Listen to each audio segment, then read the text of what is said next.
దేవుణ్ణి నువ్వు? నా దేవుడు ఒక మాట చెప్తే దాన్ని నెట్టి పక్కన పడేస్తావా? ఎంత ధైర్యం నీకు? ఏం సంపాదిస్తావు? ఏం కూడబెట్టుకుంటావు నువ్వు? కూడబెట్టుకున్న లక్షలు కోట్లు నువ్వు అనుకుంటున్నావు. 10,000 అంటే కోట్లు సంపాదన నీకు. అవన్నీ కూడా హరించుకుపోయినా నీ ప్రాణాన్ని కాపాడలేవు.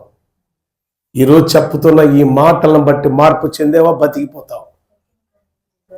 తక్కిన కన్నికలు వచ్చి అయ్యా అయ్యా అయ్యా అయ్యా తలుపుతి, అయ్యా అయ్యా అయ్యా తలుపుతి అని అడగగా మీరెవరో నాకు తెలీదు.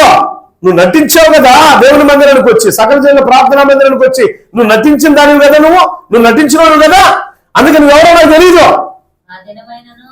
నువ్వే మందిరానికి వెళ్తున్నావో, ఏ సంఘానికి వెళ్తున్నావో, నువ్వు ఎలా నటిస్తున్నావో, ఎలా వేషధారణ కలిగిన భక్తి గల జీవితంలో నువ్వు ఉన్నావో, బుద్ధిహీనురాల వల్ల ఎలా ప్రవర్తిస్తున్నావో, బుద్ధి లేని వాడి వల్ల ఎలా ఉంటున్నావో, నీ జీవితం ఏంటో తెర మీద దేవుడు చూపిస్తాడు.